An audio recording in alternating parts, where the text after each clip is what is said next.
인천국제공항 제1여객터미널 면세점 입찰에서 업계 1위인 롯데가 탈락하면서 논란이 이어지고 있습니다. 업계 2위와 3위인 호텔신라와 신세계가 이제 입찰권을 두고 맞붙게 됐는데요. 중국의 사드 보복이 해제되는 분위기여서 이번 입찰이 어느 때보다 업계에 관심이 높은 상황입니다. 박혜미 기자와 이야기 나눠보겠습니다. 네, 박 기자, 우선 눈길을 끄는 것이 이부진 호텔신라 대표와 정유경 신세계백화점 총괄사장 두 여성 CEO가 어떻게 보면 맞붙게 되었다. 이 부분인 것 같습니다.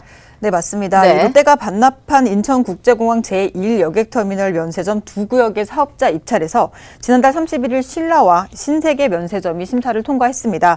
업계 1위인 롯데면세점은 이번 재입찰에서 가장 높은 가격을 써냈음에도 불구하고 사업 제안서 평가에서 낮은 점수를 받아 탈락했습니다.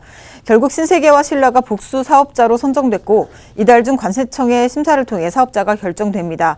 말씀대로 이부진 호텔신라 대표이사와 정유경 신세계백화점 총괄사장 두 명의 여성 CEO들이 경쟁하고 있는데요. 특히 최근 사드 보복이 해제되면서 면세점 업계의 기대감이 높아지고 있습니다. 그만큼 이번 입찰에 신라와 신세계 모두 총력을 기울일 수밖에 없는 상황입니다. 업계 관계자는 인천공항 면세점의 경우 해외 진출이나 브랜드 가치를 높이는 데 상징성이 크기 때문에 경쟁이 치열하다고 의미를 부여했습니다. 네, 신라와 신세계 이 양측의 전략이 조금은 다르다고요.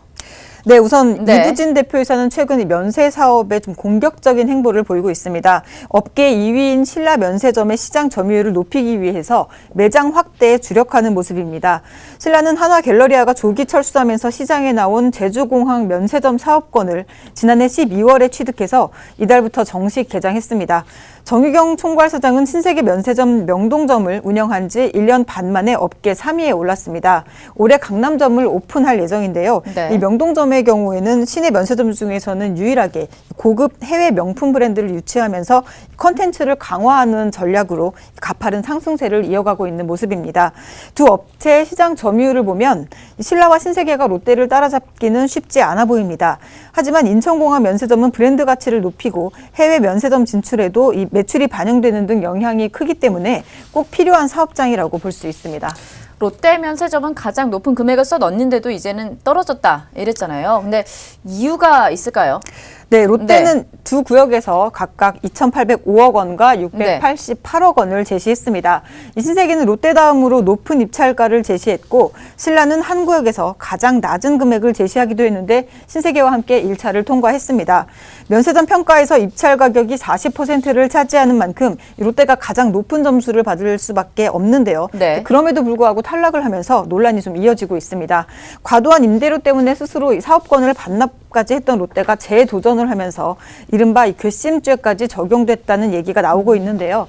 롯데 입장에서는 사업권 포기는 계약에 명시된 정당한 권리고 위약금까지 내고 철수를 했기 때문에 이 부분이 반영이 됐다면 이중 규제로도 볼 수 있는 상황입니다. 네. 인천공항공사는 정당한 과정을 거쳤다고 밝혔지만 배점에 대한 명확한 이유를 밝히지 않아서 의혹이 풀리지 않고 있는 상황입니다.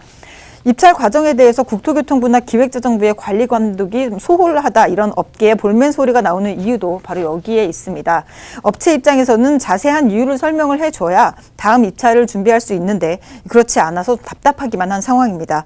롯데 측은 여러 가지 방법을 고민하고 있는 상황이라고 짤막한 입장을 내놨습니다. 네, 면세점 사업이 위축되지 않도록 또 투명하고 공정한 입찰 과정을 위한 정부의 관리 감독이 필요할 것으로 보입니다. 지금까지 박혜미 기자였습니다.